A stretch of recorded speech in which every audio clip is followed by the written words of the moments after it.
Welcome to the Strategy Skills Podcast. I'm your host, Chris Safarova.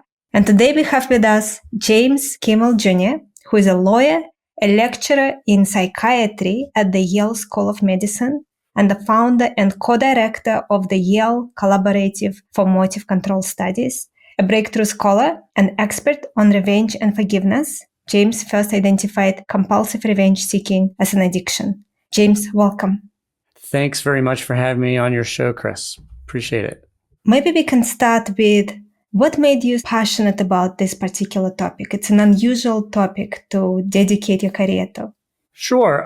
There's the long version of that goes back to my teenage years, and then there's maybe a half-length version of that. So which do you want? Let's do the long one. Okay. Well, then let's go for it.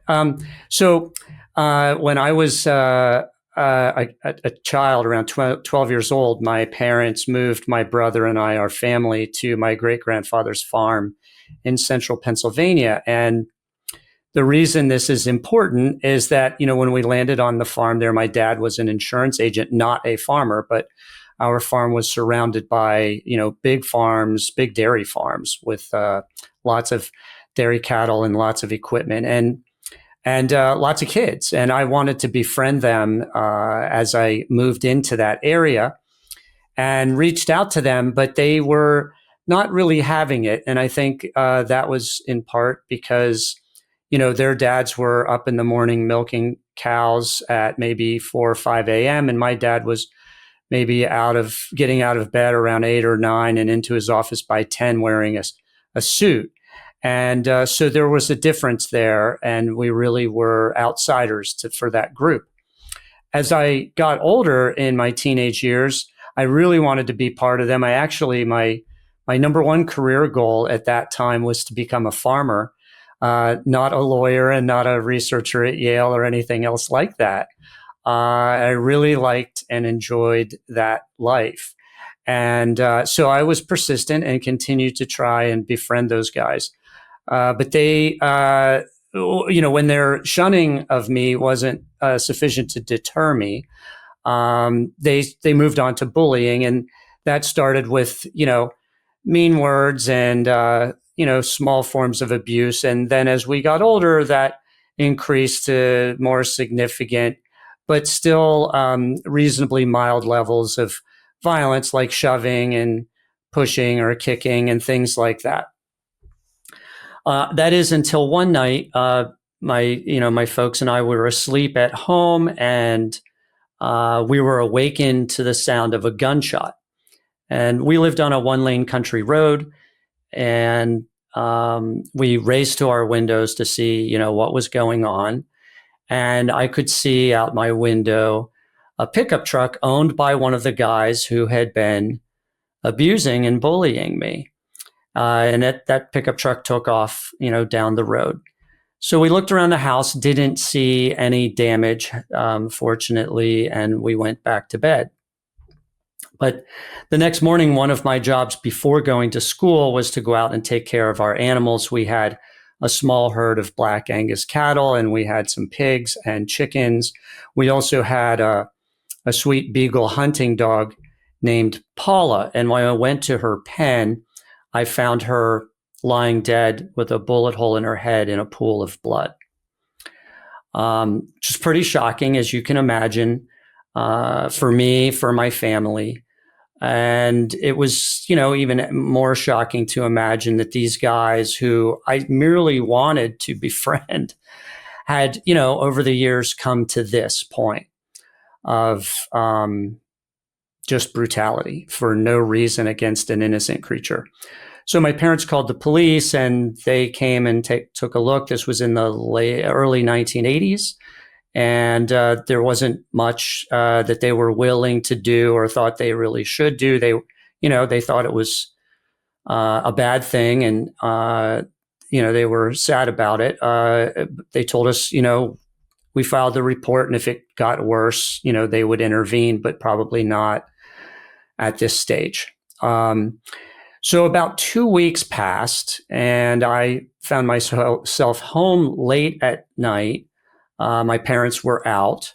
So I was there by myself. I'm not really sure remembering where my brother was, but he wasn't there either. And so it was just me.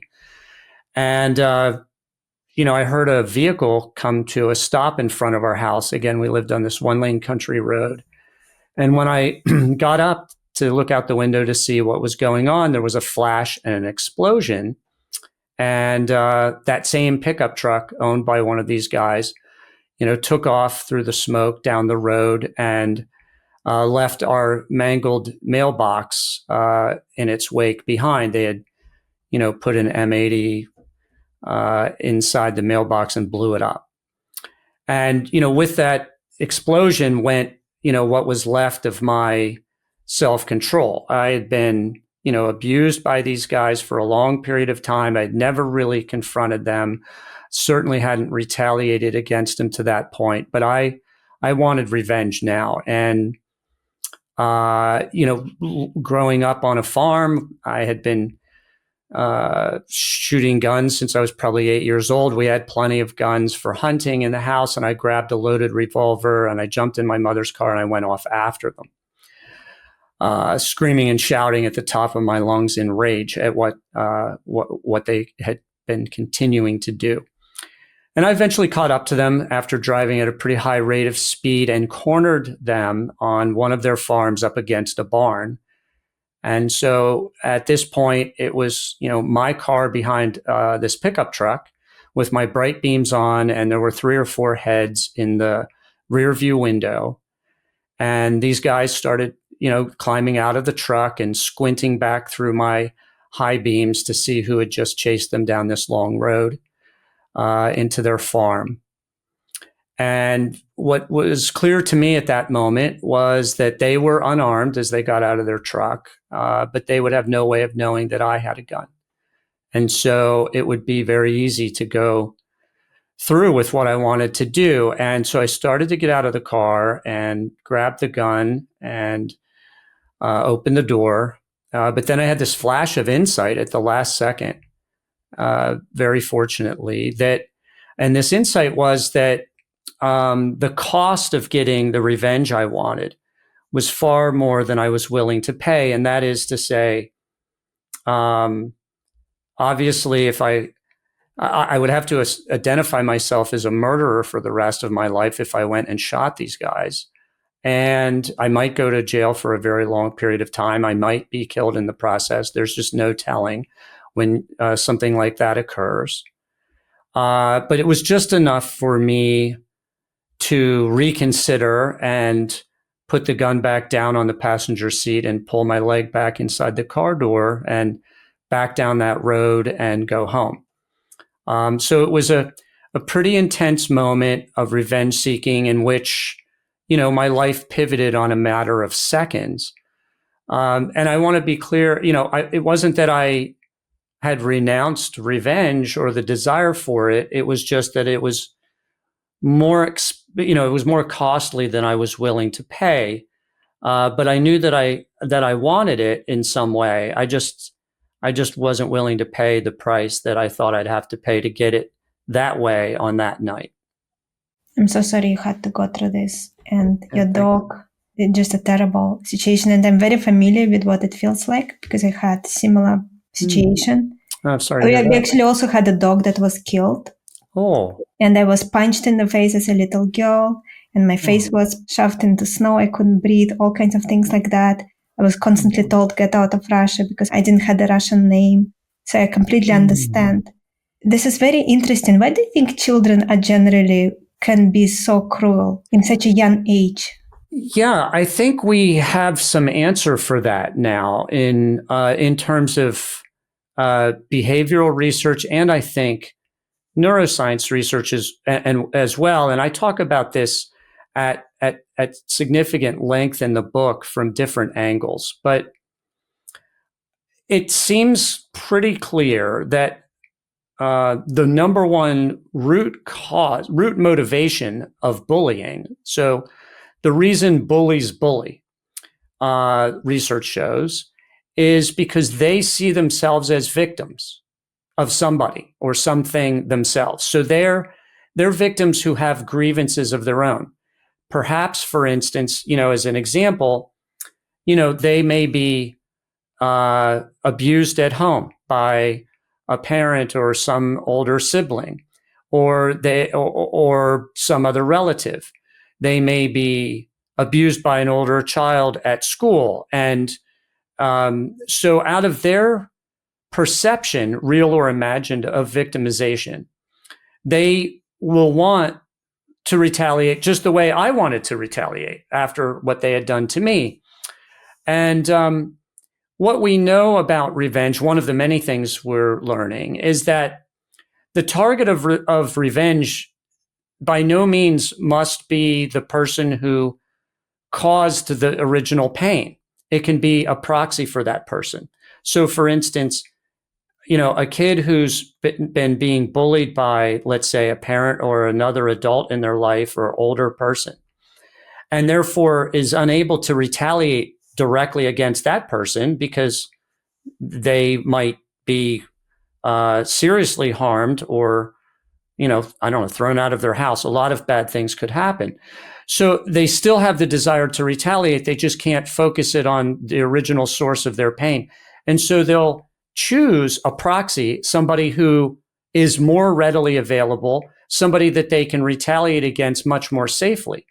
And so it may be, and often appears to be, that bullies feel this sense of victimization and are acting out their revenge desires against a kid who's done nothing to them, but who represents for them the person who wronged them. And so maybe in your case, which is terribly tragic, and I'm so sorry to hear that, but it may be that if you were able to get inside of their lives, you might find a lot of real or imagined victimization in their own lives, and that ended up, the desire to retaliate for that was ultimately directed very unjustly at you.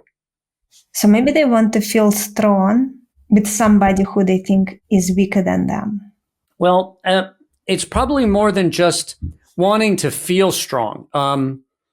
I think that in order to motivate somebody to commit acts of violence like this, like bullying or cruelty, then the desire to feel strong, that can be expressed in so many ways. If you think about it, you can go to a gym and lift weights, or you can compete in many forms of competition, football and soccer and all sorts of sports. There's a lot of nonviolent ways to manifest your strength. So it usually, I think, the research is showing, to produce this strong motive to actually harm someone, there needs to be a activating or triggering event of victimization, like I said, but it can be real or imagined. So if they imagine being insulted or humiliated or betrayed by someone, that is usually what's needed to start this process of revenge seeking, which is just is a way of saying inflicting pain upon someone because pain has been inflicted on you. And this happens in the workplace, every day. So it's something that's part of the human experience, as early research has shown as the toddler years, and then, of course, all the way through the senior years. So it happens throughout the lifespan, and it happens in all domains. It happens in workplaces. It happens in schools, as we've been discussing. It happens in neighborhoods. It happens inside of families, outside of families. And it happens between communities and groups of people all the way up to nation states with acts of, warfare, retaliatory acts of war. James, and another interesting thing to explore here is why people have such different reactions. So, for example, whenever things like that happened to me, I never wanted to hurt those people. I just wanted them out of my life. Why do you think people react differently? Yeah, I think there may be a host of reasons for that. So getting them out of your life, so leaving a toxic relationship is an important adaptive strategy, right? I mean, we can't stay in toxic relationships without great harm to ourselves. But and so there may be, for instance, since the toxic relationship is ongoing and is presenting imminent threat of harm to ourselves, the departure from that relationship to end, or to at the end of that relationship, the ending of it, is more properly, I think, thought of as a self-defense strategy, right? You're defending yourself against an imminent threat of present or future harm. And that's compared to revenge seeking, in which revenge seeking is always past looking, which is to say, it's always punishing somebody for a wrong of the past, and the threat is now gone. And yet maybe hours, weeks, months, years, decades ago is when the harm occurred that we may still be retaliating over. But I guess I wanted to say that with regard to ending the relationship as a strategy, or getting, let's say, ending a relationship, even if it's no longer toxic, but your motive is to socially exclude that person from your life for something they've done in the past, not for something that they're continuing to do in the present. That's a form of retaliation. And the research shows that social exclusion like that can be very, very painful to the person who's being excluded. And so it can be a form of revenge. It depends on whether you're using it for self-defense or for pleasure. And we should talk about that, in a moment, is why do we want revenge in the first place? And the quick answer is because it gives us great pleasure, and it helps us feel pleasure after we've experienced the pain of a grievance. And so I guess the final point I wanted to make with regard to your specific question, why do people use social exclusion, whereas someone else might use violence or an insult or a betrayal or some form of sabotage? I think that people decide their type of retaliation based on a cost-benefit analysis, right? Of what, as I did that night with the farm guys and in my car, what am I willing to pay? What price will I pay? Will my retaliation be safe or result in a backlash of even greater pain on me, which is what clearly I was doing at that time. And so social exclusion, I sort of engaged in that myself. After that night, I was going to have nothing more to do with those guys or the farm life. And I gave up my career as a farmer and went on to have a career as a professional revenge seeker, unfortunately, which is another way of saying lawyer in part, or a litigator who's a lawyer. It's very, very interesting because I'm trying to remember that time. And I did not feel that I wanted to hurt them, but I think I wanted to stay away from them because I knew that it can happen again. And also I knew that they weren't good people. And so there was no point in having any kind of relationship with these people. But it's very interesting how people react very differently. And as you were talking, I had a thought. You know how some people react to danger by running, other people freezing, other people fighting? Do you think it is somehow connected to how we react to abuse? Yeah. And I think that brings up kind of that point that I was also trying to make, which is the fight or flight instinct that we all have is something that we've evolved to have in order to survive, right? To protect our lives and or in order to pass on our genes to the next generation. And so the fight or flight instinct is different from the revenge instinct, which is inflicting pain on someone even when we're not under threat. There's no harm, there's no risk to us. But what we're doing is we're remembering some some wrongful act that they did in the past. And we're now, here we are, like I said, months, years, whatever it is, trying to still punish them for that. And that's very different from the fight or flight mechanism. The leading theory on why we seek revenge for wrongs of the past is that it is also an evolved strategy that humans have. So we all, and it's been found in virtually every society around the world, the revenge desire or instinct after we've been wronged. So it's very common, and it revenge itself, that urge, isn't what is so dangerous or potentially a form of an illness or a pathology. But it is when that desire for revenge can no longer be controlled despite the negative consequences, which becomes the definition of addiction. And that's what we're finding in the neurosciences, that your brain on revenge looks like your brain on drugs for people who are compulsively seeking revenge despite the negative consequences for it. So that is, I think that is the distinction, is that run, freeze, or flight is kind of a separate evolved instinct from the revenge desire, which the reason that it is theorized to be an adaptive, evolved strategy is because we all have it. When humans started to live together, let's say around the Ice Age, or thereabouts, somewhere in the Pleistocene epoch, but as early as maybe 11,000 years ago, to live in societies, humans still need a way of causing the people in the society to comply with social norms, the rules of the society that allow the society to survive. And we also need a way of deterring bad conduct, like coming and stealing your food. So those are, when revenge is used to save, or promote society, for instance, or to maintain your food supply or your access to your spouse or your significant other, then revenge looks adaptive. But when revenge is taken not for those causes, but to make yourself feel better because your ego has been harmed because you've been insulted, for instance, then it looks much more pathological, right? It looks far more like a disease because you're doing something that has no survival or, propagation of the species goal.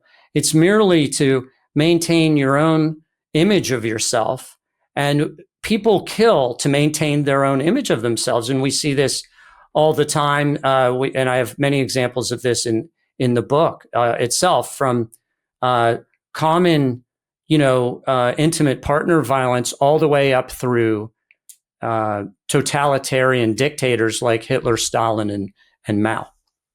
For someone who may be thinking now, maybe I am experiencing certain level of revenge, some of our listeners may be thinking, they're trying to figure out, is it something that is applicable to me, or do I not need to worry? Are there warning signs? Are there some ways they can evaluate if they need to deal with it, or is it just a normal and safe reaction to someone doing them some kind of harm? Sure. I think one of the first ways to answer that question for yourself is to look at, and this could be either for yourself as an avenger or as a potential victim of an avenger, right, who's being attacked. And one of the questions is, well, is my behavior or my desired and fantasized course of behavior that I'm significantly thinking about acting on, is that a behavior with negative consequences for me and other people, or no? If it has negative consequences, that should be of concern to you. Those negative consequences are important for you to listen to. And there are a host of negative consequences with revenge seeking.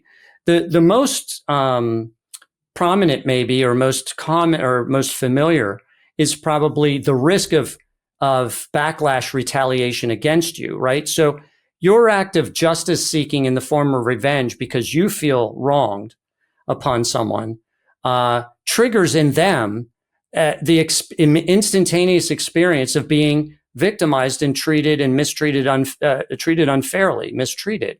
And they're going to immediately want to retaliate back against you. And that's where we get these, endless revenge cycles going on and on and on of retaliation. And so that's a negative consequence that you should consider.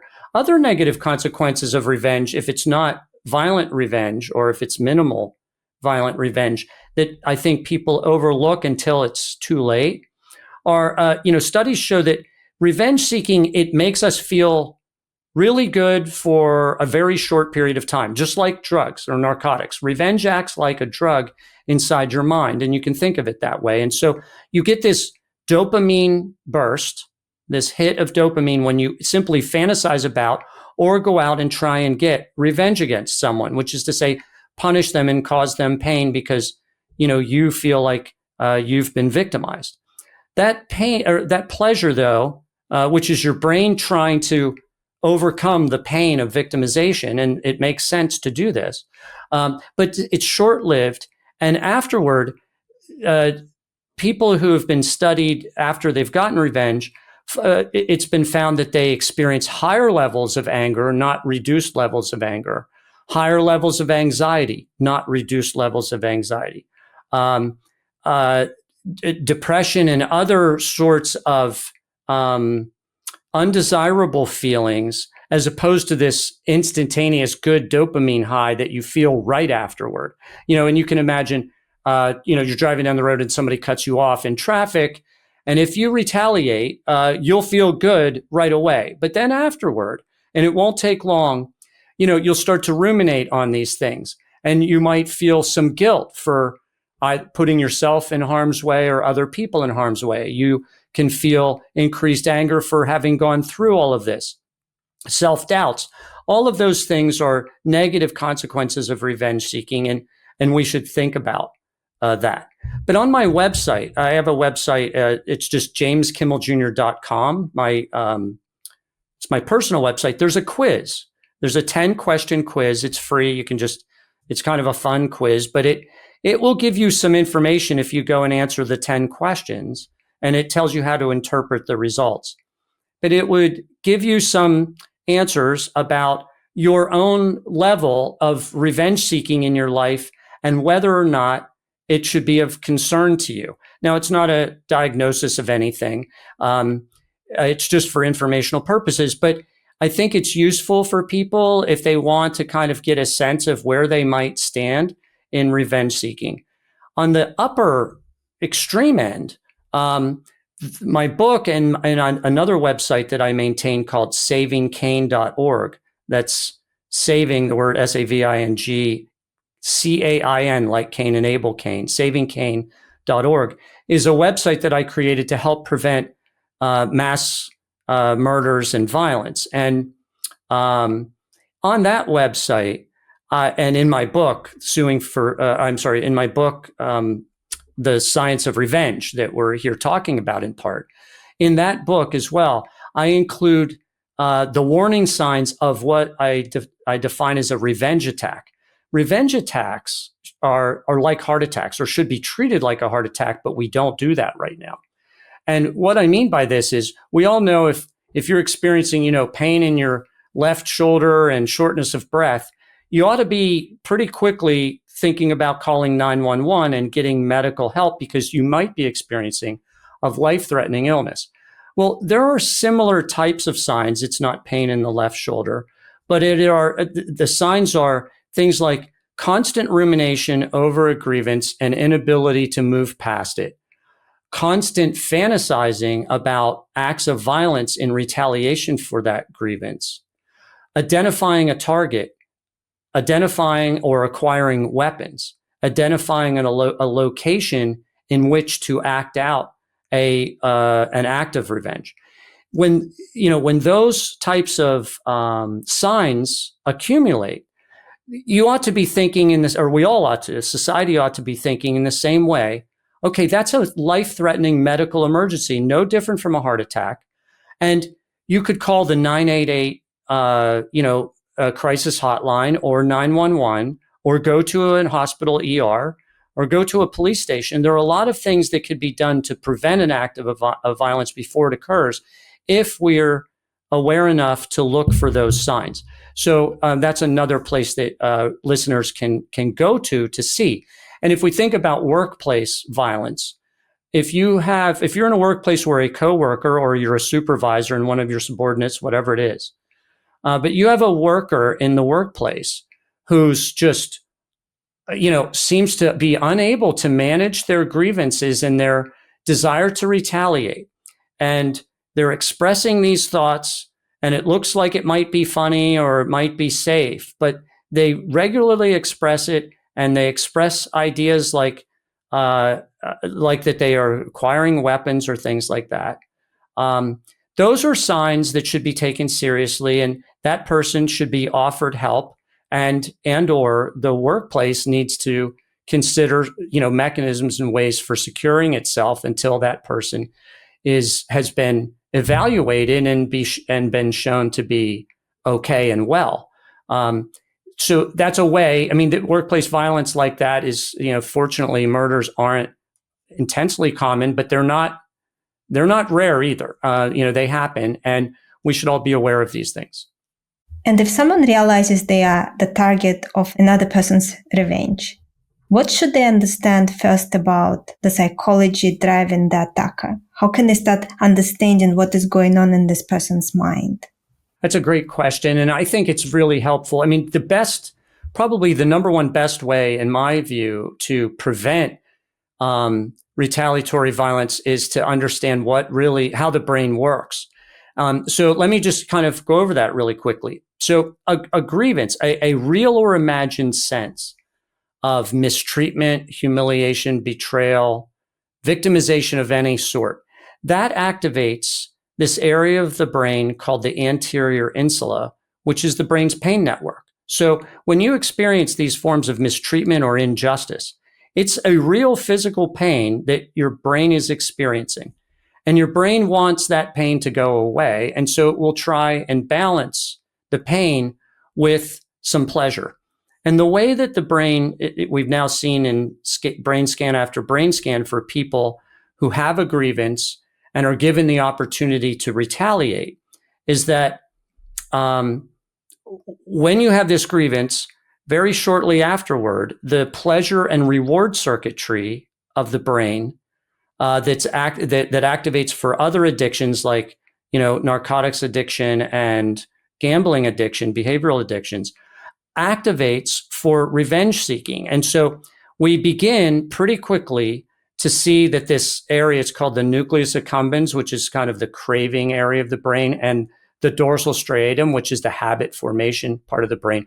Those two areas activate. And dopamine begins to surge inside the brain, which is the pleasure that you're getting from even thinking about retaliating. So retaliation is pleasurable at first, but then this dopamine level, it drops pretty quickly. And when it drops, this leaves you in this state of wanting or craving more. And what you're wanting or craving more of is retaliation.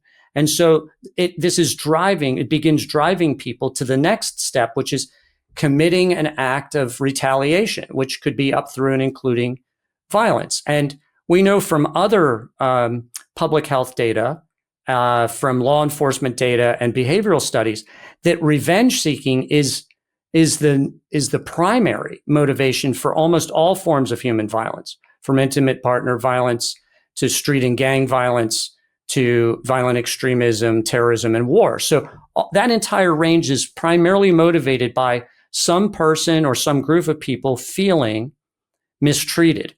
And this can happen at group level, right? So an entire group of people can feel victimized and then begin this retaliation craving process. And we see this all the time in the news. We see it on social media. Social media can now, broadcast a single grievance to millions of people at once and cause everybody to feel victimized at the same time, and then give them a platform for retaliating through mean tweets or planning a real world act of retaliation. So we're seeing this at all levels of society.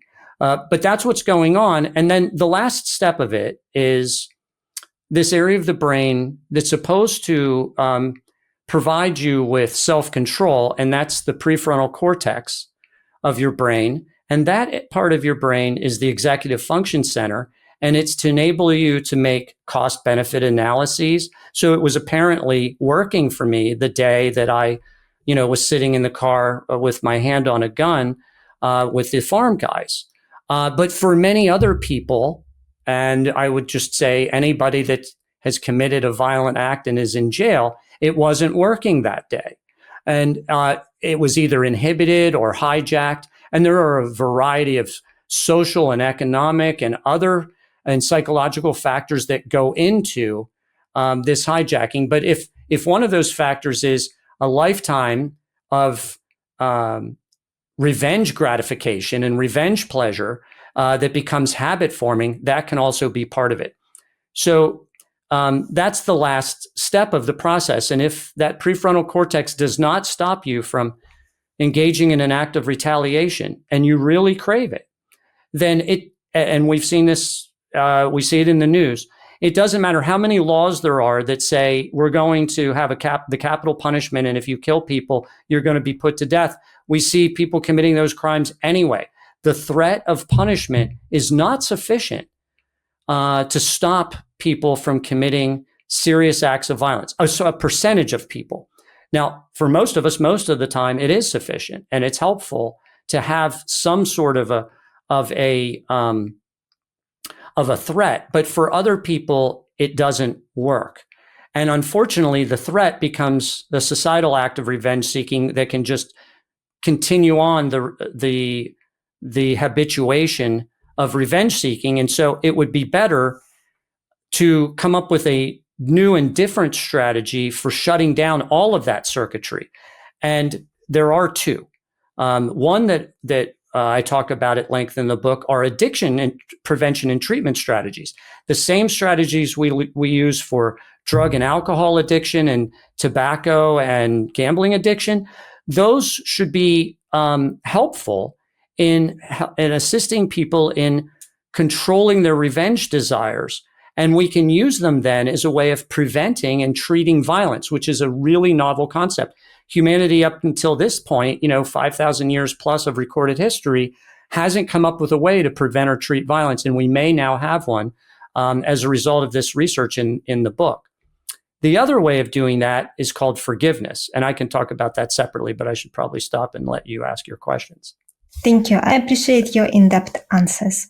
So since you mentioned forgiveness, let's talk about it. Okay, great.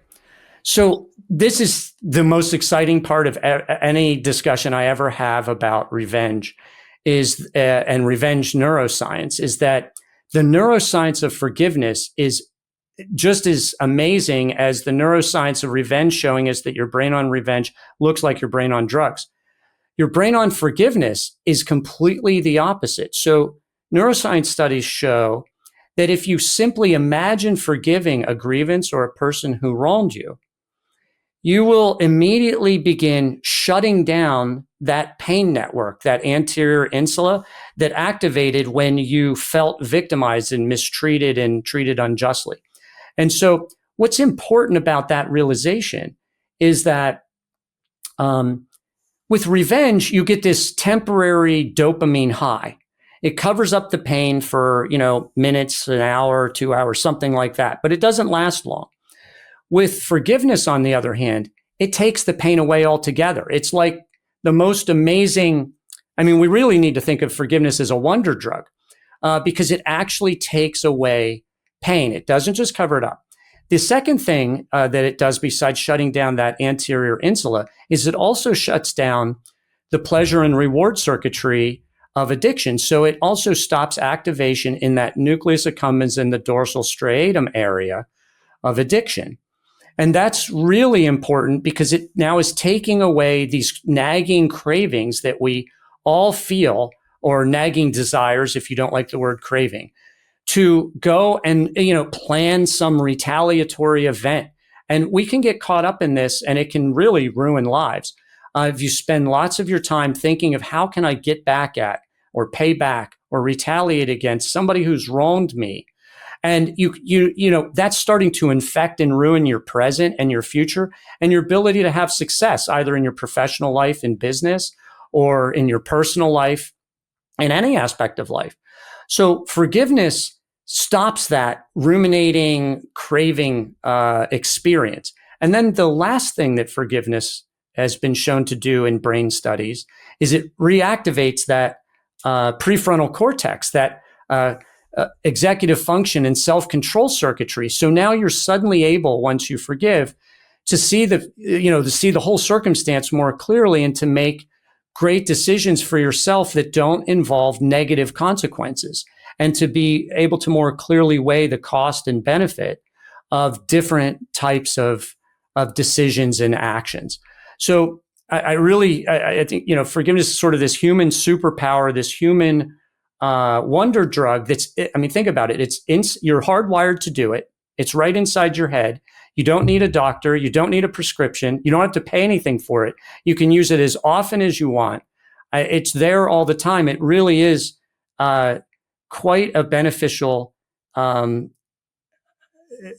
thing. And I guess the last point is that the neuroscience shows that forgiving a grievance or forgiving somebody who has wronged you is not of benefit to the person who wronged you. It's of benefit to you. It is, in American society, we're very scornful of forgiveness. We think it's a weak way to respond, or that it's going to open yourself up to repeated attacks and abuse. That's not true at all. This has nothing to do with self-defense. You can absolutely defend yourself and leave a toxic relationship, or defend yourself from a present threat of future harm. But this is a way to heal yourself from trauma and wrongs of the past by using your own brain's healing circuitry. So that's my sales pitch for forgiveness. I 100% agree with you. And I think for many people, we need to start with forgiving ourselves. Yes, thank you for that. And self-grievance, self-revenge is a thing. There's some research that shows that self-revenge is or can be a motive even for suicide, right? The ultimate form of self-revenge is suicide. But we often have times in our lives when we feel that we've betrayed ourselves, that we have failed, that we've acted inexcusably, that we, don't deserve even a life. And forgiveness of self is so essential, sometimes on a daily basis, in order to, again, move past these prior grievances and into a present and a future of success, self-love, and human love. Critically important. Is it ever possible for the person who is targeted to disarm revenge, maybe by offering empathy, trying to repair relationships somehow? Especially in a situation where you're not even sure what you have done, you always try to only help this person, and all of a sudden they hate you. Disarm the avenger. Okay. Oh, that's a really interesting question. And, I have to say, I don't specifically cover how to disarm an avenger in the book.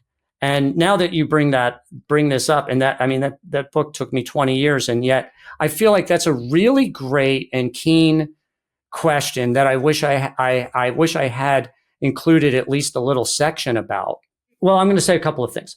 So the research shows that what avengers seek, they not only want your pain, but they want to make sure that that the pain that they're inflicting on you is because of some pain that you inflicted on them. So they want to know that. And they like it even better, or and I don't want to say they, because this is how we're all wired. We also want, when we are acting as avenger, which is to say a victimized person who's seeking revenge, we also want to know that our act of retaliation, painful retaliation, not only do you know that the pain is because you've behaved improperly, but that you express an intention to not do it again, right? In other words, you're going to learn something or have learned something. Now, so those are good expressions, right? Because that's one of the things avengers are seeking. But we also know, and this happens all the time too often, that I think people instinctively know that's probably what this person wants. So I'll tell them. And sometimes the avenger will just keep on going for the pain, even though you've, tried to give them what they're seeking. And I'm not aware of any studies to this effect, but I wonder if that's because the desire for that dopamine high is so strong. They're happy to know that you're in pain, and they're happy to know that you're going to not do it again. But they still want the pain. That's the problem. They still want that pain. And so the only extra way, and I think we maybe don't do this enough. I mean, we'll often say, I'm sorry, but probably we don't say I'm sorry nearly enough to people who we might have wronged. And particularly, even if we don't know that we wronged them, or we don't believe we've wronged them, but they think you did wrong them. And so if you're a target, first apologizing is going to be a very beneficial strategy for you.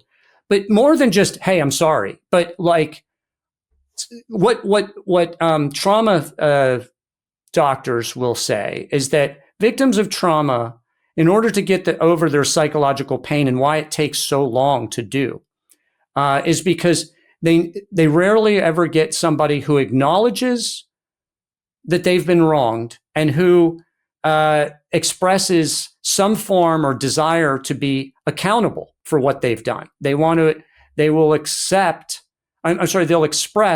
and I caused your pain, and I'm really sorry. And I know that you're in pain, and I know what happened. So those types of expressions can help diffuse or disarm, as you say, an avenger who is trying to attack you. It won't always work, however. And somebody who's committed to getting that dopamine rush of revenge may go through it anyway, but you might reduce the intensity of it, or you might stop it altogether. There's really no guarantee. And somebody who's committed to a serious act of violence, what we've seen, I have some examples in the book where a mass shooter, picks and chooses from among similar looking targets. But one person they kind of feel a little differently about. Maybe there's somebody who's acknowledged their pain in the past and they're like, I'll let you go. But you over here, sir or madam, who has caused me nothing but torment and belittled me, I'm coming after you, and I'm not going to stop for any reason. So you want to be on that other side of that equation, which probably means all of us being more forgiving and more gentle with each other and more respectful to each other and respectful of each other's feelings of victimization, even if we wouldn't feel that way ourselves. Such an important topic. We could talk about it for a very long time. Yes. For today, I'm going to wrap up with two of my favorite questions. One is, over your entire lifetime, what were 2-3 aha moments, realizations that you're comfortable sharing that really changed the way you look either at life or at business? Oh, really an interesting question. I think we've been talking about in different forms of it. My first enormous aha moment, which is that revenge is this addictive craving compulsion process.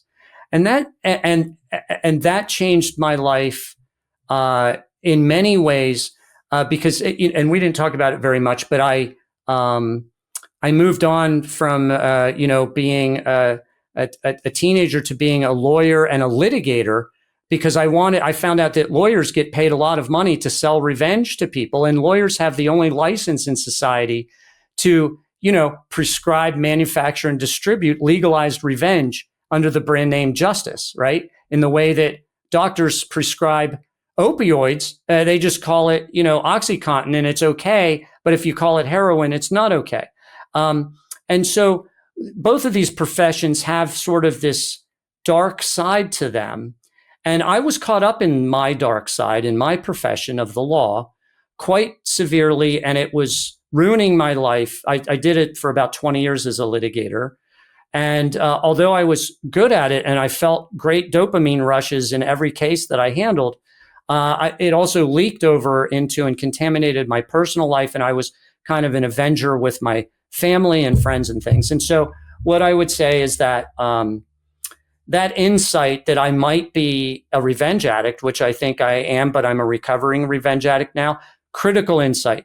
Second insight is the power of forgiveness to actually heal any wound that I've ever experienced since, and to stop the pain dead in its tracks and enable me to free myself to flow forward towards other successful ventures in business, or in my writing projects, my academic projects. I mean, I went from wanting to be a farmer to being a lawyer to being a researcher at Yale School of Medicine. That's a pretty weird journey for somebody to take. But I think that was in large part by instituting a forgive everything as fast as it happens to you kind of process. And I can't recommend that highly enough. And the last question for today, if you could instill one belief in all of our listeners' hearts and minds, what would it be? Forgive everything as fast as you possibly can every day. I mean, it is really, to me, the number one secret of success that I've ever seen. And and I now have neuroscience for it. I mean, the neuroscience in the book is so strong. I mean, it really supports the ancient forgiveness teachings of people like, Jesus and the Buddha. I mean, it's kind of the first time that we have, brain biological proof that what they were teaching us or telling us thousands of years ago actually has an impact inside your brain, and therefore it will impact your life. And a quick follow-up on that, if someone is struggling to forgive a particular person or themselves, do you have a tip for them? Yes, thank you for bringing that up. So I have, there's another website that I maintain. It's called the miraclecourt.com, the word miracle court, all one word.com. And I've created and studied at Yale for the last 14 years, a process called the non-justice system or miracle court. And what it is anybody who's ever been wronged or victimized or feels a grievance, this process, which this is a free app that you can use anytime. There's no money, there's nothing, and there's no advertising. It's just there. And it's in the book. The written script for it is in the book as well. It's The Science of Revenge. But what it allows anybody to do is put on trial anyone who's ever wronged you. But during this trial, this imaginary trial inside your mind, you play all of the roles yourself. So you are the victim, you're the defendant, you're the judge and jury, you're the warden administering any punishment that you've chosen. But in the last step, you become the judge of your own life, and you decide whether or not vengeance or revenge is really right for you and seeking justice is useful to you, or whether it's actually cost you more than you ever imagined by going through the trial. And then it invites you to experience in a comfortable way by just imagining, and your listeners could do this right now. If you can think of a grievance inside your mind, you can close your eyes. You'll think of 30 grievances right away because we all have them every day. Pick one and just imagine how you would feel if you forgave it. And no matter who I ask that of, I've rarely had anyone who has said anything other than, oh, I would feel better if I forgave. And that's just what I can explain that neurologically, because your pain is going away. Forgiveness is shutting down that pain network and you feel better again. So this miracle court, it enables you to safely release your revenge desires. So you can gratify them, but you do it inside your mind where you can't hurt anyone or yourself. And then it frees you from these revenge desires, and it gets you over this compulsive desire for revenge, and then enables you to explore a real solution like forgiveness. Very powerful. James, thank you so much. Where can our listeners learn more about you, buy your book, anything you want to share? Sure. So my book, The Science of Revenge, it's available everywhere, Amazon and all bookstores. My website that I mentioned before, I'll mention again, is James Kimmel Jr., all one word.com. Then there's savingcain.org. That's the mass murder and violence prevention website. And there's the Miracle Court app, which is at miraclecourt.com. It's not in app stores. It's on the website. It's a web-based app. So those are probably the best places. I'm also at James Kimmel Jr. on Twitter, and I think the same thing on Blue Sky. James, again, thank you so much for being here. Yeah, thank you, Chris. Wonderful interview, and I really appreciate your time and the opportunity to share this with your audience. Such a crucial topic. Our guests today again have been James Kimmel Jr., author of The Science of Revenge, and our podcast sponsor today is strategytraining.com. If you want to strengthen your strategy skills, you can get the overall approach used in well-managed strategy studies. It's a free download we prepared for you, and you can get it at firmsconsulting.com/overall approach. You can also get McKinsey and BCG winning resume, which is a free download. It's a resume that got offers from both of those firms, and you can get it at firmsconsulting.com/resume PDF. And lastly, you can get a copy of a book we co-authored with some of our clients and listeners, and you can get it at firmsconsulting.com/gift. Thank you so much for tuning in, and I'm looking forward to connect with you all next time.